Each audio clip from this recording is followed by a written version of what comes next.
Where's your guy today? Our intern is fucking... Yeah, sometimes he's here, sometimes he's not. He's just fucking off. Like, not doing anything. He's drinking? No work today. Like 30% of the ones since he started his internship. Rich, do you just cut me out of every episode? Like, all of me? Do you listen? You don't know because you don't listen? I typically don't listen because I already listened. I was there. It happened. All right, Spotify. All right, so I'm pretty pissed off. So it's that time of year. Spotify is spitting out like your top songs of 2021. Last year, I really enjoyed viewing all my data. I'm a data guy. Mm-hmm. And this year, I clicked the fucking slideshow. Everybody else is posting it. And it's like, sorry, can't load. Sorry, can't load. Close the app, shut down the phone, everything. And I don't get, everybody else gets it, but I don't. So you don't get... I can see my top songs, but I can't see the whole story of my year 2021. Like, there's not anything that says 2021 Wrapped anywhere? No, I don't think so. It's going to be awesome So whenever I literally it's just sitting clicked right there. It's top songs. It's like Hold on. Watch. Okay. Go to your home. Right there, top 2021. Right. Yep. Click this. Couldn't load the page. Oh, I didn't do that. I know. I got fucked. So, dude, That's a bummer. I pay the premium version too. Rich, Dan saw yours and he's I actually learned more about you, Rich. I was actually, I mean, I love all that stuff, but I was like, it was surprising actually. Yeah, I have no idea some of those. I was actually shocked to find out that your top genre is dance pop. It's because I'm trying to like make dance pop. Most of the time, that's what happens. One of those artists, do you know Men I Trust? You ever heard of them? That was I do not. The only reason that, and I like them, but the only reason that's on there at all is because I had a person reference them for like a mix. So I just listened to it on repeat to try to emulate. That happens a lot. That's cool. Last year was just the Harry Potter soundtrack. Really? So that's awesome. Really? I like drive to work every day. And also do you guys do daily drive? The daily drive thing that Spotify does, it'll just play like the songs that you played the most like a couple of days ago. So I've just been listening to that all year. So it's like the same songs as last year because it'll just come up. Yeah. Like NPR. They put NPR on there by default. So that's my top podcast. Right. I don't like listening professional development. Yeah, right. Why aren't you guys on my daily drive? Yeah. Yeah, what the fuck? That's hilarious. Dance pop actually made an appearance at number 3 on my top listen genre. What? Is dance that like pop. a Isn't bad that what it thing? was? So wait, no, I was thinking like punk rock or something. Punk was on there, yeah. But I don't really like. Well, that makes me feel good. One? Even if you're trying to rip me, this makes me feel good. I know, I'm not trying to rip you. I was just giving you some shit. So explain dance pop. Is that like Steve Aoki? No. I would say like Dua Lipa and stuff like that. Ian Dior. Do you know who that is? Dua Lipa. Those are like DJs, right? I'd call that EDM. Bazzi, yeah, that's like pop. What would that be? I like that music. That's like indie pop, yeah. Okay. I don't know. So I don't know. Matt, I like everything. What was your top? What was yours? Man, so number 1 is Kanye. I had surprisingly Danny Brown was up there. What's a Danny Brown? DaBaby. Gary Clark Jr., Audio Slave, Pearl Jam. Wow, you're all over the place. You're cultured. Hell yeah. Gary Clark Jr., good for you. Limp Bizkit. Fucking. Is that really on there? Oh, he makes it every year. No, that's fine. This shit right here. No, his remake of Faith, I put on like every fucking playlist. You know, it's not my favorite Limp Bizkit. It's that if I say fuck 3 more times, it's 46 fucks and it's fucked up rhyme. Yeah. That's a good one. That is a solid one. He went through and counted all of them. My top genre for the year was, not surprisingly, jam band. Very, very Bobby Drummond. No Dave Matthews. You said. I mean, that is very jam band. Dave Matthews is jam band. Yeah. My number 1 was a Kid Laroi song. Stay or whatever with Bieber. Hold on. Without you. But I like a lot of Kid Laroi.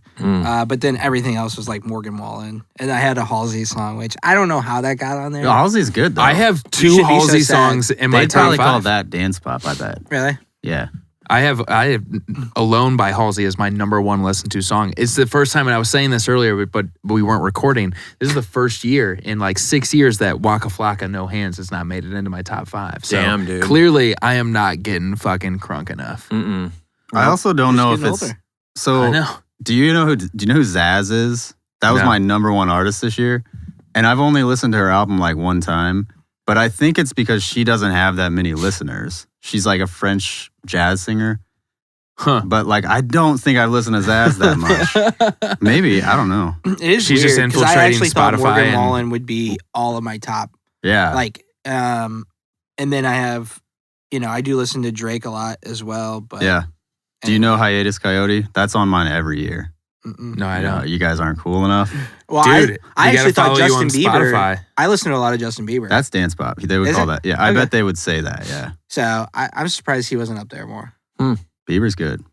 So Bieber is good. Thank you. We going to the Brad said concert? his top 5, and he's all Never. Cody James. He's coming. I don't. Big concerts don't do it for me. Like, No. I don't know. It just feels like I could just watch it on TV. what's up? Yes. What else? I don't know. I got something. What you got? Oh shit. I'm officially getting fat. I thought your nipples looked a little like Yeah, they were popping a little little bit. droopy. Yeah. Yeah, I don't know. I'm ready to get back to it. Have you been going to get measured over at No, Supplement Superstore? no, and that's the scariest part about it. So So you would almost don't even want to go do that until you are back in a routine? no, Or I'll will do you it go right when you before, start? right before, so I can see how bad I fucked up. What day is the official start of phase 2? I think I'm just gonna do it January 1st. Okay, Yeah. right away, New Year's Day. Mm-hmm. Hungover as shit.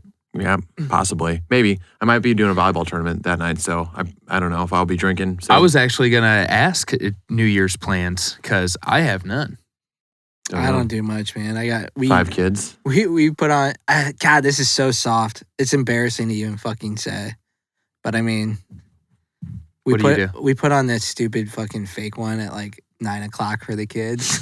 That sounds awesome, actually. Yep. A lot of even people have do it kids. now. You just put a countdown on the TV, and then you're like, fuck, You made it to All right, go to midnight. bed, motherfuckers. So you don't have to deal with fucking That's so smart. yeah, not a bad one. So volleyball tournament, doubles, there's quads. Doubles. There's a down in Florida. I might be going. Oh, that'd be sick. Mm-hmm. Nice. So we'll see. Okay. So last thing I want to talk about. So I was at a wedding this weekend, talking to a longtime friend, her and her boyfriend, and she was all liquored up, and she started talking about this group text that she's in with like all the high school chicks that she's, still friends with and still keeps in touch with. And I was like, that's awesome. Like, you guys still keep in touch after all this time. And she was like, yeah. And all of a sudden she goes, and I just don't know why they talk so much shit on you. And I was like, wait, what? And she was like, yeah. And she was like, yeah, they talk about, oh, he's got this professional podcast and what a douche and all this other shit. Oh my god. So I was just like, realistically, I was like, so I officially have haters. Fuck yeah. And you guys thought I had a big ego before.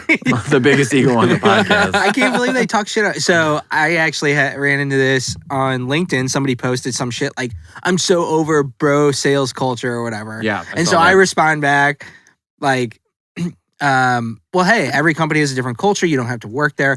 And then somebody's like, coming from somebody who's the host of the Professional No. Development Podcast. Drop a link. Drop a fucking link of our podcast. Hey, check I this out. go, we literally make fun of our name on every podcast. Have you listened? That's hilarious. We should 100% drop our fucking podcast link in there. You should send the minimum skill set, minimum wage, and just be like, if this is you might want to Oh think my about changing God. some things. I Yeah. was due to get torched on that thread. Oh yeah. Yeah, I was just asking for. I thought about commenting on it. You know what I mean? Because I was like, I need to fucking stick up for bros. Like it's my Hell yeah. it's my fucking job. But The culture So you were is to be born a to bro. do. I was scared of getting canceled. So the girls, well, I mean, they're talking about you. So Yeah. any No, I publicity just thought is good publicity, right? I thought it was. I thought it was hilarious. But she just like matter of factly. She's like, I just don't get why they talk so much shit on you. You're I like, was like, "Oh, what? huh? But oh well. That's like the joke. That's what the engineer used to do to me when I was an intern. He'd say, I don't care what everybody else is saying, man. I think you're a pretty good guy. Like, that's the Yeah, whole joke. yeah, exactly. I hate when people would say that because I always was like, do people not like me? Yeah, right. That's the thing. I thought it was a Making pretty you likable think about dude. that shit. Yeah. What's that? Making you think if people like you or not. Yeah, but That's what they did in that. So, golf but tournament. realistically, and not to be like a douchebag, but it's like I haven't thought about any of them in fucking a decade. So Yeah. they're irrelevant. Yeah. I hope that they listen They probably to this. didn't age well either. Some of them did. I'm a realist. Some of them are pretty fucking hot. Well, they just hate you. So how did you react? Were you like, huh, I just like, laughed. interesting. I laughed. I very much said what I just said there. Well, if Yeah. they're saying it about you, they got to be saying it about us too. They probably don't care about who we are. No, I mean not them, but like People other in general. Yeah. Oh, I'm sure. I'm sure there's a lot of people that think. Hey, but you know every what? one We of got us off our is ass. douchebags. We started a podcast. We actually did it. They Oh, didn't do it, so fuck Yeah. them. No, real. Top so- 0.1% of all podcasts. Yeah. So, yeah. I mean, it's like legitimately, I'm not offended in the least bit. It's pretty funny to me. And like I said, we fucking interview people worth hundreds and hundreds of millions of dollars. We started our own companies. What do they do? Fuck you do. Exactly. You talk shit on it. Yeah. Good Work for for, you. work for the man. That's Mhm. what they do. Yeah. That's good shit. I like that. That is really I love awesome. Haterade. Yeah. Yeah, you would eat that shit up. That's the only reason why you go to high school reunions. That's true. So you can do one of these on them. What else you guys got before we get into the topic? Anything? Nothing shoot this shit related. Just been busy as shit. Traveling, working. Yeah. Yeah. I feel you there. Dan, you got anything? No, traveling next week for a national golf tournament, Oh, fuck national yeah. club championship at PJ West. So Where? Where's that? it's in La Quinta, California. La Quintaín. So we'll see. I haven't been practicing. Is that what you qualified for because 'Cause I you won that, Sunset? yeah. So you win you qualify for the national. You get an invite to the national club championship, and then whoever can make it will go. Like a lot of people just opt not to go. Right. but Why wouldn't I go? I hope that dickbag that you beat that like cussed you out and was trying to fight you on the course is listening. Yeah, I doubt it. But if he is, Fuck him. fuck him. Fuck them. All right. So today is episode 61, and we are talking about how to make lasting change in any area of your life. We'll start out with quotes. What do you got? Quotes on change. I got a quote. See, this is where our intern would have came in handy. Why? So I have one quote that's kind of out there. Money doesn't change people. Money shows who they really are. By kind of me. By you? You just fucking quote yourself. I mean, I don't know who said it. So for now on, if I don't know who said it, I'm going to say it the way I would say it. and then TM say Dan it's me. Griner. I don't think you could do that. That is an OGDG. Is that legal? That is an OGDG. I'm gonna rip the name off my quote. I said this. Fuck you, Tony Robbins. So have you ever heard that before? Have you ever heard that before? Will you say it one more time? Money doesn't change people. Money shows who they really are. What does that mean to I've you? heard some form of that. Guns don't You kill have? people. I'm pretty I sure. kill I'm pretty sure that this was just you misquoting an actual quote, and then you couldn't remember who you heard it from. So now you're taking. No. I mean, 99% or 100% of the shots you don't take. I don't remember Michael somebody Scott. ever telling me that, but I remember saying it multiple times. Mm. Meaning, like, you know, when you're broke, whatever, but all of a sudden you get money. Now you have the ability to be whoever you really are because you have resources, and people get really fucking weird. Look at like Michael Jackson or fucking. I have heard you say Michael this Jackson. on the podcast before. To your credit, like I've heard See? you say that. Thank sentiment you. before. See? much did he Fact check pay that you, shit, Rich? motherfuckers. Okay. I'm sending him a Venmo. Yeah, request. Venmo request, $100. Anyways, I'm just saying, you know, there's an executive. I just don't want to get sued. And I don't know if this is true or not, but I've been told this, that executive of a very, very large brewery based in St. Louis, Missouri, one of the family members ended up wearing like Does women's it rhyme with mush? Schmanheiser Okay. Bush. would wear women's pantyhose under his dress pants every day because he just gets fucking weird. What else is there to look forward to? So people, I think, bring out their true selves after they. I have Had money. nothing Now else I to do. can start cross-dressing like I've always wanted to. Yeah. Nothing wrong with that. Interesting. Bob? Yeah, I got one here from Andy Frisella. Put a little dollar in the bucket here. So 99% of people let others' opinions and beliefs keep them from ever living the life they want. So I don't know. I mean, Andy Frisella obviously has a lot of quotes about changing who you are and mental toughness, but it goes back to, we've heard a lot of different influencers say this in different ways, but it's the fear of letting someone down, and that's why people aren't actually willing to make the changes that they want because they're like, oh, I don't know what my spouse, my significant other, my mom, my dad, my brother, or what they would think of me. So I think that's a big reason a lot of people aren't making these lasting changes because they're scared of letting other people down. Nice. Very cool. What about you? So, Tony Robbins, if you sincerely want to change your life, raise your standards. What changes people is when their shoulds become musts. That's a big one for me, and it's super relate. I mean, anybody can relate to it, I'm sure. Anything that you've ever wanted to change, it's been because you've been like, okay, I fucking have to do this. You know, there's a lot of times when you want to change and, you know, you might try for a day or two, or you might try for a month and it doesn't work. But yeah, it's a good one. Shoulds become musts. I have one more. Is this a DG, an OG DG? OG DG. Let me say the quote first. Okay. All right, I thought heavily on this one. Okay. This is deep. Mm-hmm. Get ready Hold to on. send him a Venmo. Kicking a habit constitutes a dramatic change, but the change need not occur in a dramatic way. You've never said need not, so that can't be your fucking quote. That is my quote. Confucius That's said. from me. Shut the fuck I up. fucking hate you. Actually, it's from an article, but like it wasn't that quote. I just ripped it out of the article and I was like, And it didn't say who it was Boom, by, that so was a it's quote. mine. So instead, if you would have just changed need I took a comma not to out don't of it. need to, that could have been your quote.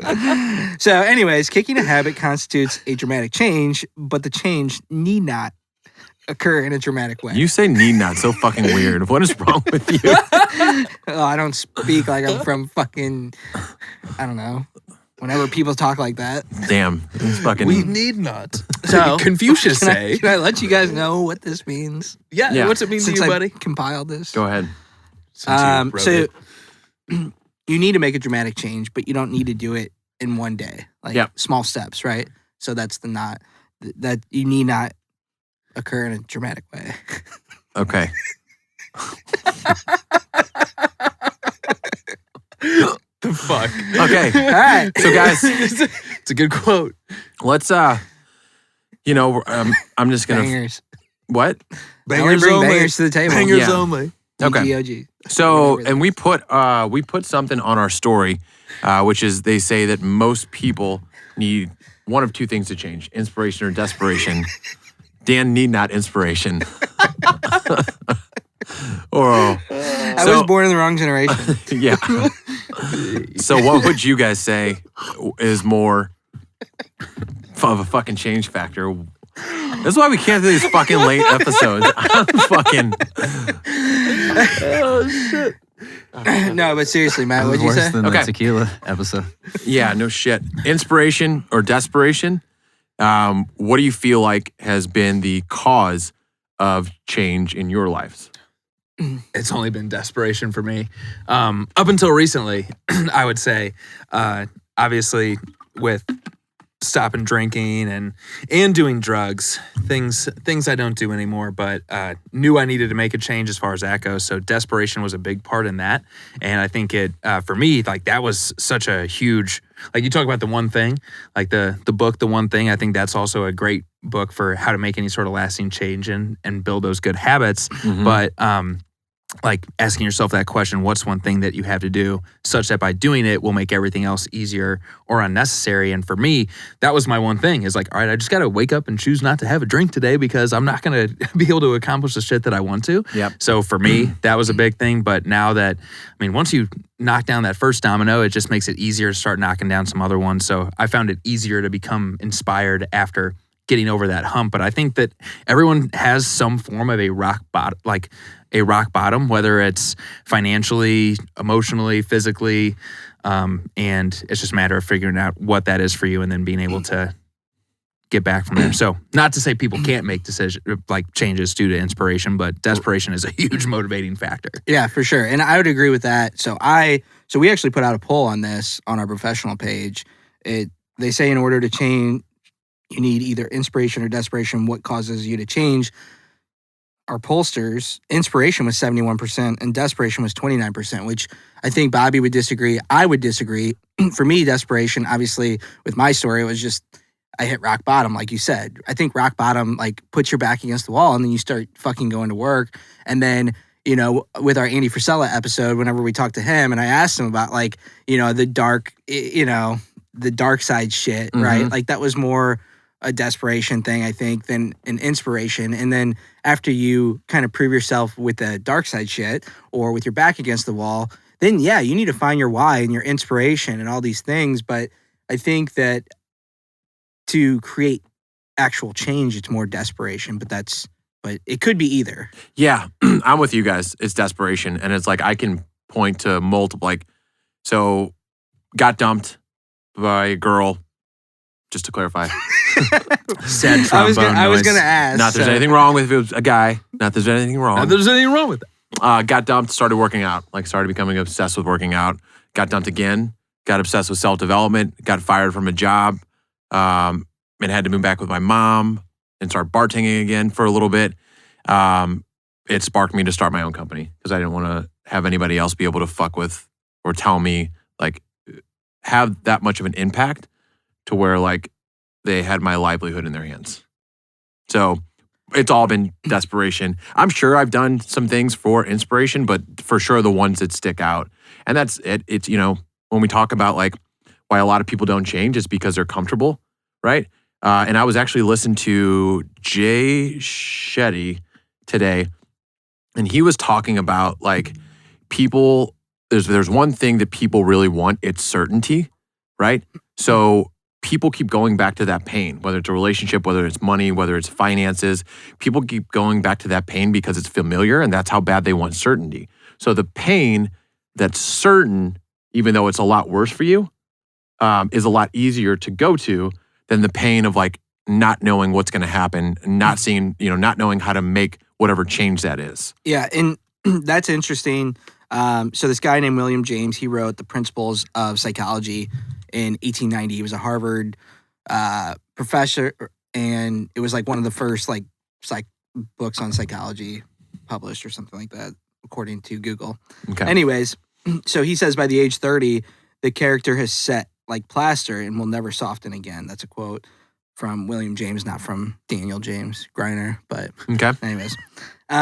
So in adulthood, as our lives become more constant or more consistent, change is less likely to occur. So as we get older, change is less likely to occur because, to your point and to Jay Shetty's point, I guess, is we become comfortable, right? We become comfortable with that environment. And so because we're now comfortable, change is less likely to occur because we're not going to go outside the day-to-day or that constant and like create that change. So only when an event or something relatively powerful happens, that's what's going to influence someone to change. So I think that's interesting how they kind of correlate. No, 100%. And people are, one of the things that this makes me think of, I read this quote like a little bit over a year ago, and people like talk about people wanting to be in control of things, right? And that usually comes with being comfortable with something. It's when they put themselves in uncomfortable situations where they lose a little bit of that control and they just have to have faith. But I read this quote about, and I'm not going to butcher it and then call it my own, like Dan might. But none of mine were butchered. They were all said perfectly. It goes back to like if you have like people go back and watch their favorite shows or watch their favorite movies, and like people who binge these old like these Netflix shows that they've seen a bunch of times, and they do it because they control it as far as they know what's going to happen in the beginning, they know what's going to happen in the middle, and they know what's going to happen in the end. And that's where I think people are just refusing to put themselves in those uncomfortable positions, and either whether it's get to the gym, read something they haven't read, or do something that's going to better them. So I don't know. I just found that really interesting that's a big reason that people rewatch a lot of those shows when they're actually like they have anxiety or they are depressed, is because they can control every facet of. That's super interesting. Yeah, I didn't think about that because I hate watching the same show. I do too. Over and over. Like once I see something, I Like, never want to see it again. There's a couple that I've binged multiple times, but for the most part, it's like I just don't. I've stopped. So I used to, and now I used to watch How I Met Your Mother, like it was going out of style, and I would like, and it was actually, I went back, and as soon as I read that quote, it made me go back in time a little bit, because I've watched How I Met Your Mother like beginning to end, like And like I was so obsessed with it at a point because when I was really bad with my drinking and I was like depressed and stuff like that, I would literally be so obsessed with it. Even if I just had the audio playing in my car or in my headphones, I was listening to these episodes. And it was because it was something that I felt like I could control because I knew what was going to happen. But I did that with How I Met Your Mother. And then honestly, since I stopped drinking, I've not watched that series at all. And I think I read that quote and I was like, if I go back and watch that, like, not that I wouldn't enjoy it, but I used to watch that thing from beginning to end. Yeah. And a lot of people get stuck with that. And it might not be a show. It could be anything that they can control the outcome of. Yeah. And that's super interesting. I think that all of that shows that desperation is in fact a key to creating change. But to back up a little bit, just like some examples where inspiration can come into play, like your vision board or something like that. Like that's the plan, right? Like you setting that plan and starting to create change. That's true. So I have then. You know what I mean? So because I've knocked off a bunch of shit from my vision board, and it wasn't because I was like in a terrible spot because of it. What, are you going to talk about the fucking dude with the shirt off, Dan? Dude, go ahead. Dude in the fucking tighty whities. Yeah. Yeah. And I was already in good shape, and then I got now you're back. body fat. So you put him back on yeah. there. Oh, now I'm a fat fuck again. So you fucking Elmered him back on the board. Need to find that inspiration again. Fucking yeah. Chris Hemsworth, Zach Galifianakis. What? And just someone who's in really good shape versus not in really good shape. Oh. Gotcha. Maybe that wasn't good. That's not how vision boards work. They can't all be awesome. Yeah. I tried. OGBD. So what else we got? Go ahead, Dan. So one thing I want to talk about is I think we all know somebody who we know is capable of more, right? Or is struggling and you want to help them, but you can't fucking help them. Like no matter, you can lead the horse to water, but you can't make it drink. Is that? Yeah. You finally got a Saying quote right. Holy shit. Well, Yes. I've never heard that one before. I think that was in Yeah. OGDG again. I actually did create that one. Fucking hell. But you know what I mean? So it's interesting. It's like, how can you give somebody all the resources to change and help them? Because I've been fucked multiple times on every time I try to help somebody that didn't ask for the help, it basically never pans out, ever. Yeah. So I was reading, Mark Manson put out an article called You Can't Make Others Change, and only through manipulation you could make somebody change, but it's going to be temporary and it's not going to be real, right? For a person to truly change, they must choose to change. So I think we all know this. I know, there's a story with somebody who their family had a lot of money, all this. They start hanging out with the wrong person, addiction to heroin. Their parents can basically send them to the top rehab facility in the country, send them 3 times, doesn't work. Why doesn't that shit work, right? Like, we're sending you to the best one, and it doesn't work because they didn't want to fucking go. They just went to not go to jail or something like that. Right. And they might have hit somewhat of a rock bottom. So then here's my question. Going off that, like, we've all had things that we want to change on, and some people think they do want to change. So why do you think people fail at making those change so often? Besides kind of what we talked about with the, I guess, besides reiterating the facts that we've already had.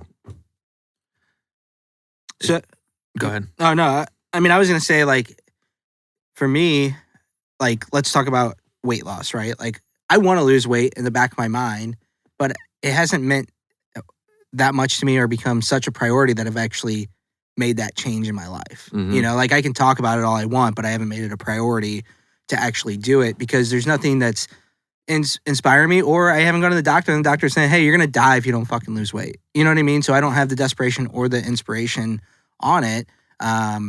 So Yeah. So it's, and I guess it was kind of a setup here because I wanted to talk about, I actually had a conversation with someone, a guy named Mike Kitko, who's like a personal development coach here in St. Louis. And we were talking and he said, people get in these bad spots.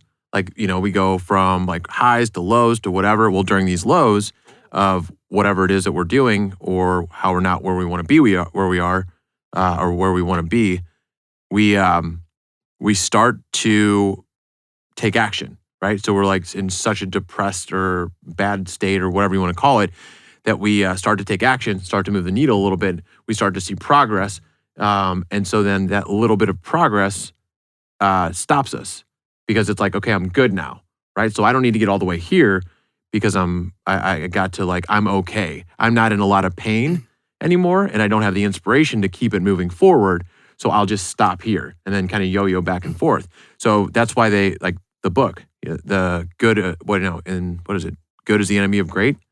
So that's why that quote is, I think, pretty important. Yeah. And one thing I did want to mention is it's very similar to Ed Milet's thermometer, like the way he describes a comfort zone. Oh, I was going to say, I think a lot of people don't start making that change because they're overwhelmed. Where do I start? What do I do? Like, they think that they have to do all these things at once when in reality, they just need to start making little daily changes. And then over time, they can add to that and work on one skill at a time or whatever it might be to make that change. So going back to the quote that I created, Yeah, exactly. it need not to be dramatic. It's going to be plastered on this wall one day. But anyways, going back to Ed Milet's thing, and the easiest way to describe what Ed says about this is $100. Let's say $100. You used to have $100 in your pocket, right?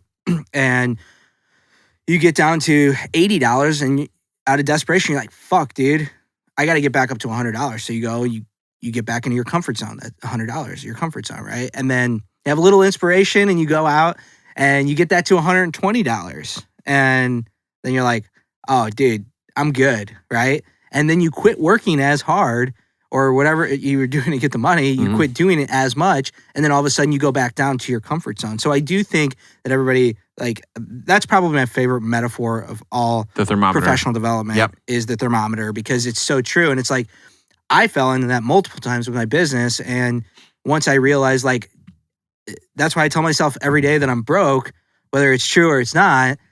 You're constantly turning up the thermometer. I'm constantly raising that bar, that thermometer peak, right? And so ever since I've done that, which I guess is negative talk, I don't know, but it's helped dramatically. I think if it's, as long as it's getting you to where you want to be, you're doing the right things. People are motivated by different things, and you motivate yourself differently than a lot of other people would, where people that have that negative self-talk, they wouldn't take the action that you take. So maybe it's not, I don't you even probably see it talk as, to yourself nicer than you think you do. Well, I don't even see it as negative. I see it as talking myself away from comfort, right? Talking myself away from dying versus growing, right? Like, so I don't know. That's just the way I look at it. So, well, it's what Tim Ferriss says, and I don't know if you've gotten to that part in the book, Bobby, but there's distress and there's eustress, right? Distress is shit that you're putting off, constantly putting off, and it's just huge monster that grows. Eustress is stress that you're putting on yourself, which is needed to grow, right? So you're putting that on yourself, and you can control how much you put on yourself to where it's not completely affecting your mental health, as opposed to the other side of the thing where it's like, fuck, I'm getting in more and more debt, but I'm going to ignore it, and I'm going to ignore it. And then it's just like this big thing that builds up, and before you know it, people are bankrupt. Yeah. A lot of this goes back to even think about Jason Selk and us talking with him about a relentless solution focus, right? And people ask themselves a question, hey, what's one thing that I can do to make this better? And then take some sort of action, figure out what in 60 seconds, what's one thing that you can do to make it better. And I always tell my team, like, they have all these big goals, which is awesome, but no one's going to wake up motivated. No one's waking up and saying, I'm going to go land a big fucking account today. I'm going to go work with a 1,000-man company. So I always let them know motivation is bullshit. Action creates motivation. So if you want to lose weight, even if you walk for fucking 5 minutes, it's better than not walking for 5 minutes. Yeah. Yep. And I think you're creating the habit that over time you start adding to, Right. So. And I was on the phone before I came here. I went for a walk before I came here with my weighted vest, because I've been feeling the same way that you have, Matt, where I'm just like, dude, I've been stuck. I've been definitely exercising more than I have been over the last 3 weeks or so. But I was talking to Bryson, who's on my team here, and I set up an LLC a year ago, and I've been finally paying myself and seeing how much more that means to the dollar that I make right now, because I'm able to pay myself. I'm paying less in taxes quarterly, and I'm talking with him about it, and he's like, yeah, man, that seems fucking awesome. And I was like, well, why don't you get it set up? And he's like, I don't know what I could pay myself. And I was like, even if you pay yourself like the tiniest amount, like it's less that you're gonna maximize your dollar that you're making right now. And I had him, I kind of walked him through where to go, and I got him with my CPA that I work with, Travis Gable with Signet Professional Services. He's awesome, not a sponsor, but he booked a time on his calendar before we got off the phone. And hopefully that'll lead him to getting his LLC set up. And it's like, sometimes it just takes that first step. And sometimes you need that push. Like I needed that. I remember I got my LLC because you guys were talking about it so much. And I was just like, I'm fucking doing it. I'm getting it incorporated. So it's just that first step sometimes of figuring out where to start and then just chip away. Yeah. Speaking of which, that I didn't even think about that what a fucking way to change that is right there. Find people that are doing what you want to be doing and just put yourself around them. Right. So find yourself surround yourself with people that are going to get an LLC. Dan, you've been fucking hitting HotWorks like crazy. Finally, I rubbed off on you. It only took fucking 2 years. Really? You're going to HotWorks? I never see him up there, so. Yeah. I'm in one of the valleys, right? So I'm rubbing off on you. Yeah, so you're not Dan. We're meeting in the middle. Dan's my fitness motivation. I'm going to put a picture of Dan on my vision board. Yeah, that's awesome. I think that's a great idea. That'd be desperation, motivation. I'm gonna need On you your to take vision a. board. I'm gonna need you to take a screenshot of your bank account so I can put that on my vision board. How about that? Oh shit. Yeah. So going back to you made a point about stress, and that. So I have a question about this because I'm running into this with my team where a little bit of stress is freaking everybody out, and I'm like, guys, stress is a good thing. To me, stress can be a good thing to a certain point, right? Mm-hmm. There's unhealthy stress and healthy stress, I would think, but it's like I think stress may be a desperation type motivator, but it's healthy. Because if you don't have any fucking stress, how are you gonna get motivated? Like, Yeah. To me, it'd be very hard to be motivated if I had zero stress. If everything's good, it's like, why fix what's not broken? Right. It's like you're just fucking kicking it, you're chilling, Yeah. but nobody's like that. Nope, everybody has stress. Got to get them focused on those solutions, baby. But that's the what's thing your is problem? everybody has stress, and so I think one of the things that we're trying to get them to realize is that everybody fucking has stress. It's not just one person that has stress. Everybody has it. How do we deal with that? How do we turn that into a motivator? Yeah. Well, what Bobby said, have them focus on solutions. Like, okay, what are you stressed about? What can we do about it? What can you do about it first?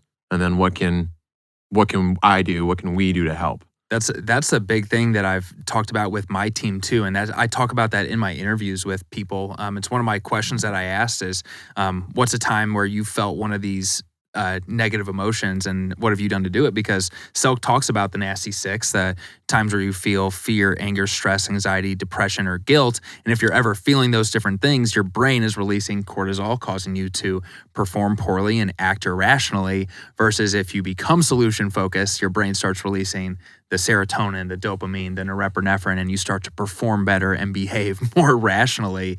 So, I mean, shoot, that'd be probably the biggest thing that they could do is figure out, all right, how can they come up with solutions in 60 seconds or less, implement them. If they don't work, fuck it, back to the drawing board and do it again. Yeah. I've just been on a tear of being like, telling everybody they're soft, basically.